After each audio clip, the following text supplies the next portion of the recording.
News first channel ಹಾಗೂ ಡಿಜಿಟಲ್ನಲ್ಲಿ ಜಾಹೀರಾತು ನೀಡಲು ಈ ನಂಬರ್ಗೆ ಸಂಪರ್ಕಿಸಿ. ನ್ಯೂಸ್ ಫಸ್ಟ್ ಲೈವ್ಗೆ ಸ್ವಾಗತ.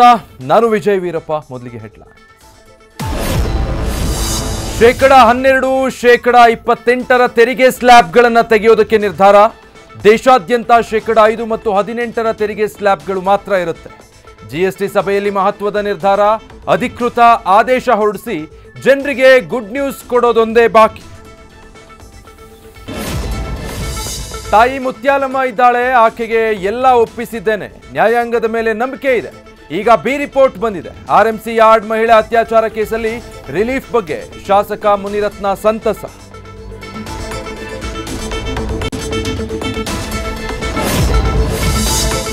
ನಿರಂತರ ಸುರಿಯುತ್ತಿರುವ ಮಳೆಗೆ ತತ್ತರಿಸಿರುವ ಉತ್ತರ. ದೆಹಲಿ, ಚಂಡೀಗಢ, ಜಮ್ಮು ಕಾಶ್ಮೀರ, ಹರಿಯಾಣ, ಹಿಮಾಚಲ ಪ್ರದೇಶದಲ್ಲಿ ವರುಣನ ರುದ್ರ ತಾಂಡವ. ಉಕ್ಕಿ ಹರಿಯುತ್ತಾ ಊರುಗಳಿಗೆ ನುಗ್ಗುತ್ತಿರುವ ನದಿಗಳು. ದರ್ಶನ್ಗೆ ದಿಂಬು ಬೆಡ್ಶೀಟ್ ಸಿಗುತ್ತಾ? ಪರಪ್ಪನ ಅಗ್ರಹಾರ ಜೈಲಲ್ಲೇ ಇರ್ತಾರ? ಬಳ್ಳಾರಿ ಜೈಲಿಗೆ ಶಿಫ್ಟ್ ಆಗ್ತಾರ? ಸಂಜೆ 4 ಗಂಟೆಗೆ ನಿರ್ಧಾರವಾಗಲಿದೆ ದಾಸನ ಭವಿಷ್ಯ.